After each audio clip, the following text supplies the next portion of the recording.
Yeah sir Subbarao గారు, అవినాష్ అనుచరుల ఆగడాలు కేవలం ఏపీతోనే కాదు, ఇతర రాష్ట్రాల్లో కూడా వారి ఆగడాలు కొనసాగాయి గత 5 ఏళ్లలో అని చెప్పడానికి ఇదొక ఉదాహరణ. ఈ సంఘటన ఏం చెప్తారు సార్?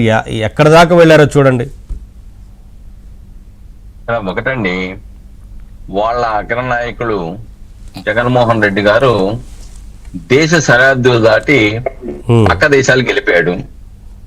ఈయన నేనేమి తక్కువ తిన్నానా అని చెప్పేసి ఆంధ్రప్రదేశ్ రాష్ట్రానికే కాకుండా పక్క రాష్ట్రానికి కూడా తన సామ్రాజ్యాన్ని విస్తరించుకుంటున్నాడు. ఇది వాళ్ళ భావజాలంలో భాగం. ఇది ఇక్కడ ఒకటి చూడాలండి, ఇప్పటికే వివేకానంద రెడ్డి మర్డర్ కేసులో ఎట్టకేలకు సుప్రీంకోర్టు ఇంటర్ఫీర్ అయిన తర్వాత ఆయన్ని ఏటిగా పెట్టాల్సిన పరిస్థితి. ఆయన మీద ఇప్పటికే ఎవరైతే అప్రూవర్ గా మారారో దస్తగిరి గాని, లేకుంటే వివేకానంద రెడ్డి కూతురు గాని, షర్మిలా రెడ్డి వంటి వాళ్ళు గాని మా కుటుంబానికి ఇబ్బందికరమైన పరిస్థితులు ఉన్నాయని చెప్పేసి వాళ్ళు స్పష్టంగా చెప్తా వచ్చారు. చివరికి ఇప్పుడు కూడా సార్ ఒక్క నిమిషం సార్, సతీష్ మీ ఫోన్ మ్యూట్ లో పెట్టాలి. మేము మళ్ళీ మాట్లాడేటప్పుడు మాత్రం అన్మ్యూట్ చేసి మాట్లాడండి సార్. You please continue.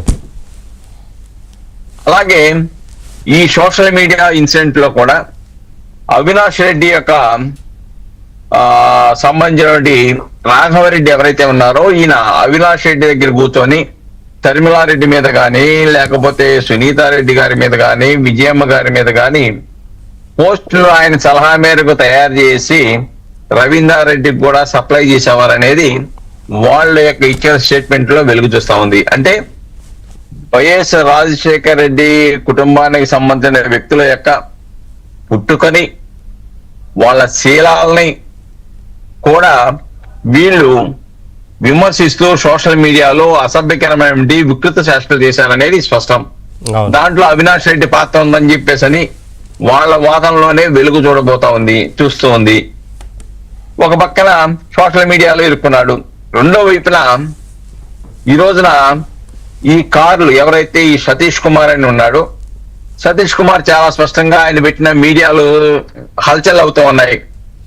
నన్ను నా కార్ల గురించి నేను అడుగుదానికి వెళ్తే పోలీసు వాళ్ళకి ఫిర్యాదు ఇచ్చినా కానీ ఫిర్యాదు స్వీకరించకుండా ఆనాటి వైఎస్ఆర్సీపీ ప్రభుత్వంలో వాళ్ళ నాయకుల దగ్గరికి వెళ్ళి సెటిల్ చేసుకోండి అని చెప్పారు.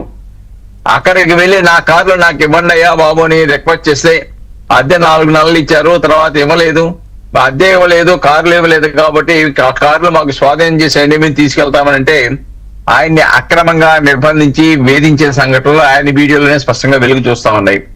అంటే ఒకటే కాదు, ఈ కార్లు కూడా అద్దెకు తీసుకొని అద్దెకు వాళ్ళ యొక్క అనుచరులు చేసినటువంటి ఆగడాలు ఈ సంఘటనలో చాలా స్పష్టంగా కనబడతా ఉన్నాయి.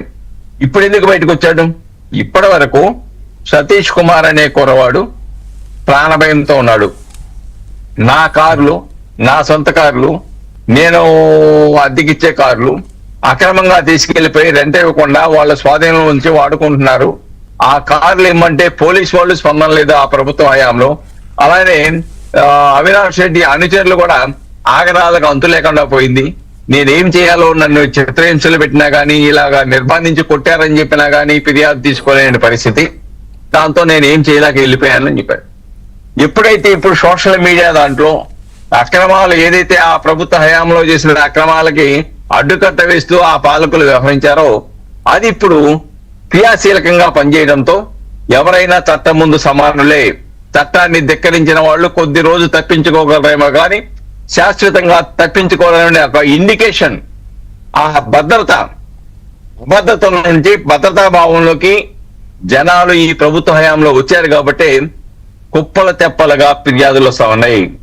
అలాంటి నమ్మకం ఈ ప్రభుత్వం మీద ఉండి సతీష్ కుమార్ కూడా ధైర్యం చేసి తనని ఏ విధంగా వేధించారో మీడియాలో చెప్పగలిగాడు. కాబట్టి ఇప్పటికైనా కానీ ఆయన ఇచ్చిన ఫిర్యాదుల మీద తక్షణమే ఆ యొక్క వ్యక్తుల మీద చర్యలు తీసుకోవాలి. ఏవైతే అక్రమంగా వాళ్ళ కంట్రోల్లో పెట్టుకున్నారో కార్లు ఆయనకి ఇప్పించేందుకు సంబంధిత పోలీసులు వాళ్ళు చర్య తీసుకొని సామాన్య ప్రజలకు హక్కులు ఏవైతే ఉన్నాయో ఆ హక్కులను పరిరక్షించే బాధ్యత ఈ ప్రభుత్వం తీసుకుంటుంది. శాంతి భద్రతలు కాపాడుతుంది. రూల్ ఆఫ్ లా ఒకటే. ప్రజల ప్రజాస్వామిక వ్యవస్థలో శాంతి భద్రతలు కాపాడుతూ వాళ్ళ జీవనం కొనసాగించాలని చెప్పేసి ఏదైతే ఆ భద్రత ప్రజాస్వామిక వ్యవస్థలో కల్పించాలో ఆ భద్రతని ఈ రోజున కల్పిస్తూ ఉంది ఈ ప్రభుత్వం అని చెప్పడానికి ఈ సంకేతాలే చాలా స్పష్టం. డెఫినెట్ గా దీని మీద పోలీసులు స్పందించాలి, కేసులు నమోదు చేయాలి, అక్రమ మీద చట్టపరమైన చర్యలు తీసుకొని చట్టానికి ఎవరు అతిథులు గారు, చట్టం ముందు అందరూ సమానులు అనే ఒక ఇండికేషన్ ని ప్రజల్లోకి తీసుకోవాల్సినటువంటి బాధ్యత ప్రభుత్వం మీద ఏర్పడింది. సార్ ఆ సతీష్ విషయంలో కనిపిస్తుంది. లైవ్ లో జాయిన్ అయ్యారు సార్. అదే సతీష్ తో ఒకసారి మాట్లాడదాం సార్. సతీష్ చెప్పండి, అసలు